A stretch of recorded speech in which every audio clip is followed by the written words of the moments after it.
Friends, কেমন আছো সবাই? আবার একটা নতুন ভিডিও নিয়ে তোমাদের সামনে চলে আসলাম। আজ আমরা চলে গেছিলাম সোদপুরের ডিবাপি আউটলেটে। তো চলো ভেতরে যাওয়া যাক। আমি এখানে আগে কোনো দিনই আসিনি।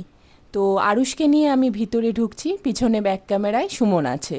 তো দেখো, ঢুকতে ঢুকতেই অ্যাম্বিয়েন্সটা কত সুন্দর, দেয়ালে কি সুন্দর সুন্দর করে পেন্টিং দিয়ে সাজানো। এখানেই রয়েছে দেখো আরুষের গনু দাদা। আমি আর আরুষ কিছুক্ষণ এখানে দাঁড়িয়ে পড়লাম, তারপর আস্তে আস্তে ভেতরে চলে গেলাম। ভেতরে গিয়ে দেখি, উরি বাবা, এ তো পুরো ওয়েটিং জোন, কত মানুষ লাইনে বসে আছে। আমরা যে কখন খেতে পারবো জানি না। আমাদের যেতে যেতে 3টে বেজেছিল, কারণ বাড়ির থেকে আরুষকে খাইয়ে নিয়ে গেছিলাম। গিয়ে দেখি ভীষণ লাইন। এই হাঁড়িটা দেখো শেষের মুখে দাঁড়িয়ে দেখলাম যে মাটনের সাইজ, আলুর সাইজ বা রাইসের কোয়ান্টিটি এখানে যথেষ্ট পরিমাণে।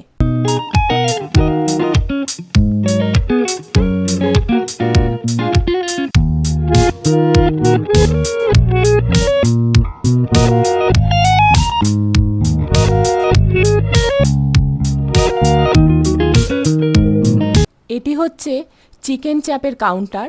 এখানে প্রত্যেকটা পিসই কিন্তু লেগ পিস।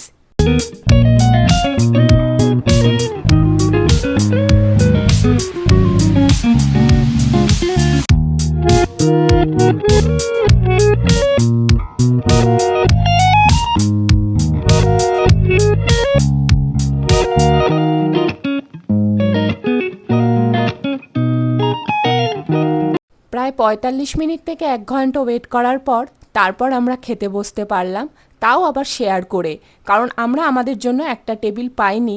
এত পরিমাণ সেদিনকে ভিড় ছিল, আমাদের ভিডিও করতেও সেদিনকে একটু সমস্যা হচ্ছিল।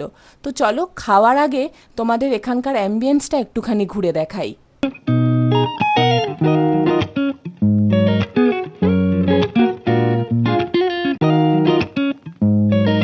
এটা হচ্ছে এখানকার মকটেল কাউন্টার, খুব সুন্দর করে সাজানো। ওয়ালে হ্যাঙ্গিং করা কতগুলো আলো, হয়তো যেগুলো সন্ধ্যের পর জ্বালানো হয়। আমরা দুপুরের দিকে গেছিলাম, খুব ভালো লাগছিল অ্যাম্বিয়েন্সটা। দেখো কত ভিড়, এখানে প্রত্যেককে শেয়ার করে খেতে বসতে হচ্ছিল জায়গার অভাবে।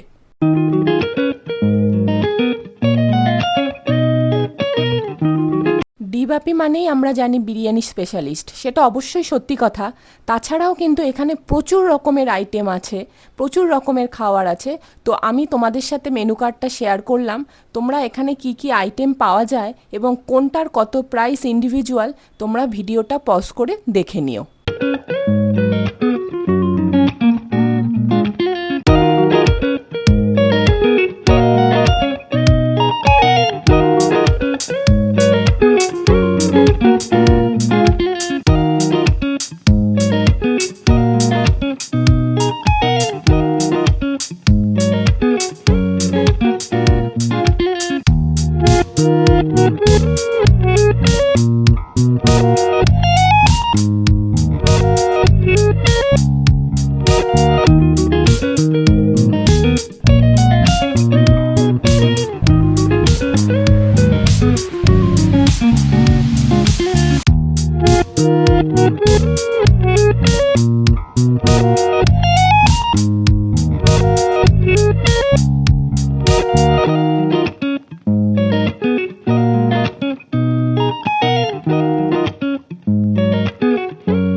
আমরা এখানে অর্ডার দিয়েছিলাম একটা স্পেশাল মাটন বিরিয়ানি, একটা মাটন লিভার ফ্রাই, একটা মাটন কিমা,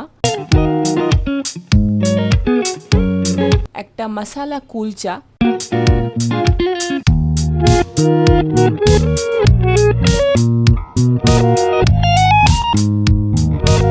আর 2টো কোল্ড ড্রিঙ্কস। স্পেশাল যে মাটন বিরিয়ানিটা আমরা নিয়েছিলাম তাতে দুজনের মতো প্রচুর কোয়ান্টিটির রাইস ছিল, 2টো মাটন ছিল আর 1 পিস আলু ছিল। মাটনটাও খুব ভালো সেদ্ধ হয়েছিল, মাটনের পরিমাণটাও অনেকটাই ছিল। ভাতটাও খুব সুন্দর ঝরঝরে ছিল, খুব মানে স্পাইসি ছিল না, খুব হালকা মশলার ভাতটা ছিল, বেশ ভালো ছিল। আলুটাও নরমই ছিল। দেখো আরুষকে সুমন একটুখানি মাটন খাইয়ে দিল, কারণ ও বাড়ি থেকে খেয়ে গেছিল।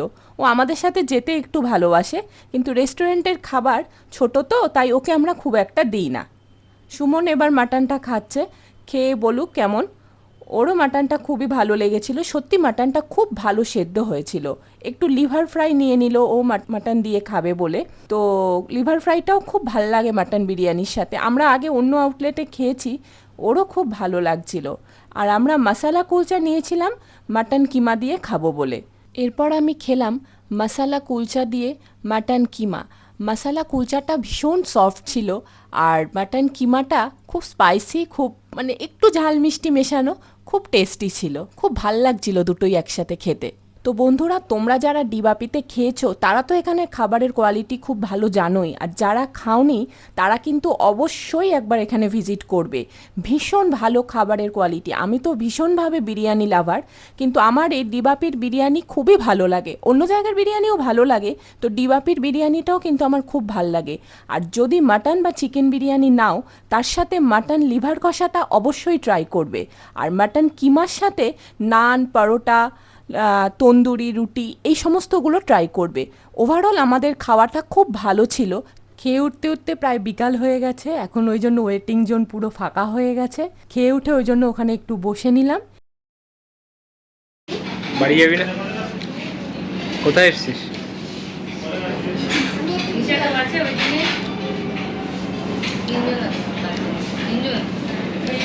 তো বন্ধুরা, আশা করি তোমাদের ভিডিওটা ভালো লাগবে। কেমন লাগে জানিও। যদি ভালো লাগে তাহলে লাইক, কমেন্ট ও শেয়ার করে পাশে থেকো। তাহলে খুব শিগগিরই আবার দেখা হবে নতুন একটা ভিডিওতে। সবাই খুব ভালো থেকো। টাটা।